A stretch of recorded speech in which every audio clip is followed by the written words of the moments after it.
حضرت یونس علیہ السلام مچھلی کے پیٹ میں۔ بہت ہی دلچسپ اور حیرت انگیز یہ قصہ ہے۔ حضرت یونس علیہ السلام کو اللہ تعالیٰ نے شہر نینوا کے باشندوں کو ہدایت دینے کے لیے رسول بنا کر بھیجا تھا۔ نینوا یہ موصل کے علاقے کا ایک مشہور اور بڑا شہر تھا جسے نینوا کہتے تھے۔ یہاں کے لوگ بت پرستی کرتے تھے اور کفر کی شرک میں مبتلا تھے۔ حضرت یونس علیہ السلام نے ان لوگوں کو ایمان لانے اور بت پرستی چھوڑنے کا حکم دیا، مگر ان لوگوں نے اپنی سرکشی اور تکبر کی وجہ سے اللہ تعالیٰ کے رسول کو بھی جھٹلا دیا اور ایمان لانے سے انکار کر دیا۔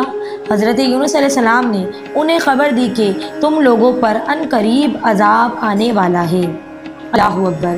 یہ سن کر شہر کے لوگوں نے آپس میں یہ مشورہ کیا کہ حضرت یونس علیہ السلام نے کبھی بھی جھوٹ نہیں بولا اور نہ کبھی کوئی جھوٹی بات کہی ہے، اس لیے یہ دیکھو کہ اگر وہ رات کو اسی شہر میں رہے جب تو سمجھ لو کہ کوئی خطرہ نہیں ہے، اور اگر انہوں نے اس شہر میں رات نہ گزاری تو یقین کر لینا چاہیے کہ ضرور عذاب آئے گا۔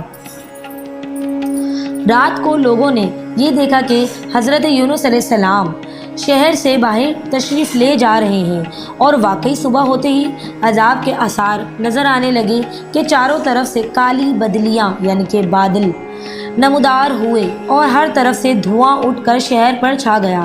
یہ منظر دیکھ کر شہر کے باشندوں کو یقین ہو گیا کہ عذاب آنے ہی والا ہے، تو لوگوں نے حضرت یونس علیہ السلام کی تلاش و جستجو شروع کر دی، مگر وہ دور دور تک کہیں نظر نہیں آئے۔ اب شہر والوں کو اور زیادہ خطرہ اور اندیشہ ہو گیا کہ شہر کے تمام لوگ خوف خداوندی عز و جل سے ڈر کر کانپ اٹھے، اور سب کے سب عورتوں اور بچوں بلکہ اپنے مویشیوں کو ساتھ لے کر اور پرانے کپڑے پہن کر روتے ہوئے جنگل میں نکل گئے، اور رو رو کر سچے دل سے حضرت یونس علیہ السلام پر ایمان لانے کا اقرار و اعلان کرنے لگے۔ شوہر بیوی سے اور مائیں بچوں سے الگ ہو کر سب کے سب استغفار میں مشغول ہو گئے، اور دربار الہی میں گر گڑا کر آہ گزاری کر کے اپنے گناہوں کی معافی مانگنا شروع کر دی۔ جو مظالم آپس میں ہوئے تھے ایک دوسرے سے معاف کرانے لگے، یعنی کہ جو گناہ ایک دوسرے کے لیے یا غلطی یا کوئی بدسلوکی کی ہو اس پر وہ ایک دوسرے سے معافیاں مانگنے لگے، اور جتنی حق تلفیاں ہوئیں ان پر بھی آپس میں معافی تلافی کرنے لگے۔ خیر سچی توبہ کر کے خدا عز و جل سے یہ عہد کر لیا کہ ہم حضرت یونس علیہ السلام کو جو کچھ خدا کا پیغام لائے ہیں ہم اس پر سچے دل سے ایمان لائے، اور اللہ کو شہر والوں کی بے قراری اور مخلصانہ آہ گزاری دیکھ کر رحم آ گیا اور عذاب کو اٹھا لیا۔ سبحان اللہ! ناگہاں دھواں اور عذاب کی بدلیاں ختم ہو گئیں، اور تمام لوگ پھر شہر میں آ کر امن و چین کے ساتھ رہنے لگے۔ اس واقعے کا ذکر قرآن مجید میں کچھ اس طرح ارشاد ہوا ہے کہ ترجمہ کنز ایمان تو ہوتی نہ کوئی بستی کے ایمان لاتی تو اس کا ایمان کام آتا، ہاں یونس کی قوم جب ایمان لائے ہم نے ان سے رسوائی کا عذاب دنیا کی زندگی میں ہٹا دیا اور ایک وقت تک انہیں برتنے دیا۔ مطلب یہ کہ جب کسی قوم پر عذاب آ جائے تو عذاب آ جانے کے بعد ایمان لانا مفید نہیں ہوتا، مگر حضرت یونس علیہ السلام کی قوم پر عذاب کی بدلیاں آ جانے کے بعد بھی جب وہ لوگ ایمان لائے تو ان سے عذاب اٹھا لیا گیا۔ عذاب ٹلنے کی دعا۔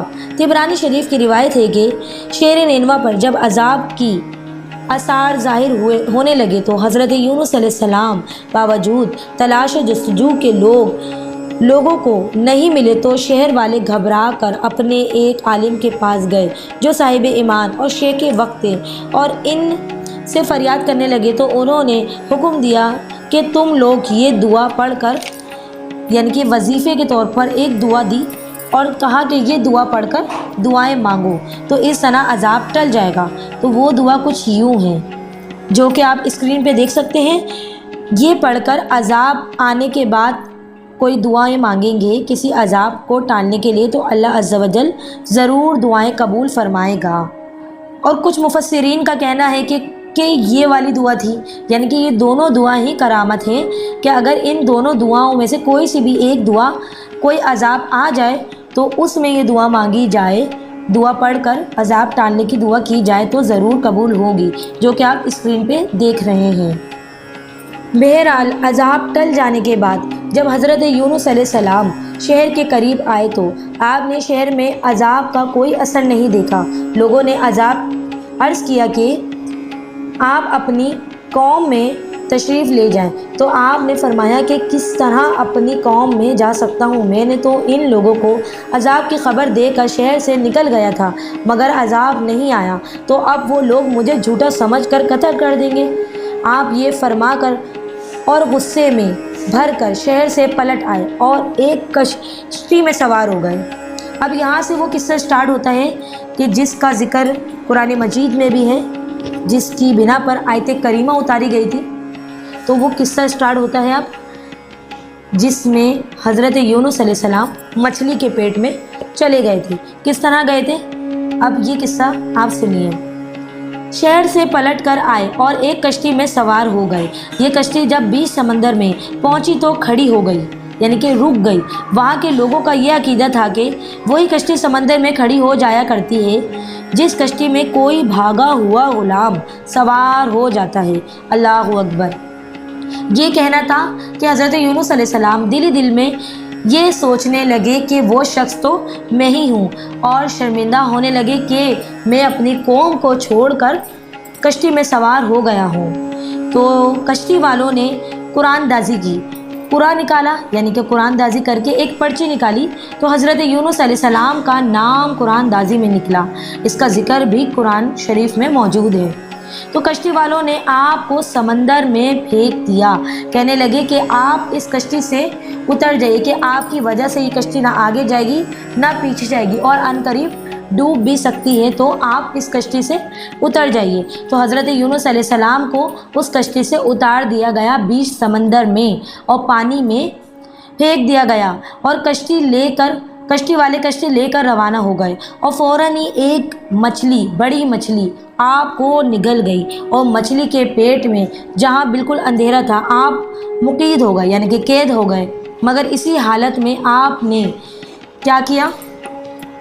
آپ اس مچھلی کے پیٹ میں تھے اور اللہ کی قدرت کا نظارہ دیکھ رہے تھے، یعنی کہ اللہ پاک نے جس مچھلی میں آپ کو قید کر رکھا تھا وہ مچھلی بالکل ہی ٹرانسپیرنٹ بنی ہوئی تھی، یعنی کہ اس مچھلی کے پیٹ میں رہتے ہوئے آپ سمندر کی گہرائیوں تک، سمندر تک اور سمندر کے تمام اللہ کی بنائی ہوئی چیزوں کو مشاہدہ کر سکتے تھے اور دیکھ سکتے تھے، اور بآسانی آپ سمندر کی گہرائیوں تک پہنچے اور سمندر کی گہرائیوں کے تمام خوبصورت ترین مناظر دیکھے۔ اب اس قید کی حالت میں حضرت یونس علیہ السلام بہت ہی رنج اور پریشان کی حالت میں تھے، پریشان کن کیفیت میں تھے۔ تو اس وقت انہوں نے ایک آیت کا مسلسل ذکر کیا جس آیت کا نام آیت کریمہ ہے، جو کہ قرآن مجید میں موجود ہے، جس کو ہم اس طرح پڑھتے ہیں کہ لا الہ الا انت سبحانک انی کنت من الظالمین۔ یہ وظیفہ پڑھنا شروع کر دیا تو اس کی برکت سے اللہ تعالیٰ نے آپ کو اس اندھیری کوٹھری سے نجات دی، اور مچھلی نے کنارے پر آ کر آپ کو اگل دیا، یعنی کہ اس وظیفے میں اتنی گرمی تھی کہ مچھلی نے حضرت یونس علیہ السلام کو کنارے میں آ کے اللہ کے حکم سے اگل دیا، اور اللہ کی قدرت دیکھیں اتنے ٹائم تک مچھلی کے پیٹ میں رہے اور اللہ کے کرم سے بالکل ٹھیک رہے، لیکن ان کی حالت کچھ خراب ہو گئی تھی، یعنی کہ توانائی بالکل ہی ختم ہو چکی تھی حضرت یونس علیہ السلام کی۔ تو اللہ تعالیٰ نے اسی جگہ پر، جس جگہ پر حضرت یونس علیہ السلام کو مچھلی نے اگلا تھا، وہاں پر ایک کدو کی بیل اگا دی اور آپ اس کے سائے میں آرام کرتے رہے۔ پھر جب آپ میں کچھ توانائی آ گئی تو وہ اپنی قوم میں تشریف لے گئے، اور سب لوگ انتہائی محبت و احترام کے ساتھ پیش آ کر ان پر ایمان لے آئے۔ سبحان اللہ۔ حضرت یونس علیہ السلام کی اس دردناک سرگزشتہ تذکرے کو قرآن مجید نے ان لفظوں میں بیان فرمایا ہے کہ ترجمہ کنز ایمان، اور بے شک یونس پیغمبروں میں سے ہیں، جبکہ بھری کشتی کی طرف نکل گیا تو قرآن ڈالا تو دھکیلے ہوئوں میں ہوا، پھر اسے مچھلی نے نگل لیا اور وہ اپنے آپ کو ملامت کرتا رہا۔ تو اگر وہ تسبیح کرنے والا نہ ہوتا ضرور اس کے پیٹ میں ہی رہتا جس وقت تک لوگ اٹھائے جائیں گے۔ پھر ہم نے اسے میدان پر ڈال دیا اور بیمار تھا، اور ہم نے اس پر کدو کا پیڑ اگایا، اور ہم نے اسے 1,00,000 آدمیوں کی طرف بھیجا، بلکہ زیادہ تو وہ ایمان لے آئے تو ہم نے انہیں ایک وقت تک برتنے دیا۔ اگر آپ کو میری ویڈیو پسند آئی تو پلیز میرے چینل کو لائک کریں، سبسکرائب کریں، شیئر کرنا نہ بھولیے گا، اپنی رائے کا اظہار کمنٹ باکس میں کرنا نہ بھولیے گا۔ ملتے ہیں نیکسٹ ولاگ میں، تب تک اپنا بہت خیال رکھیے گا، اور پلیز اس کو زیادہ سے زیادہ شیئر کریں، کیونکہ ایمان اور اسلام کی بات کو شیئر کرنے کا بھی بہت ثواب ہے۔ ملتے ہیں نیکسٹ ولاگ میں۔ اوکے بائے، ٹیک کیئر، اللہ حافظ۔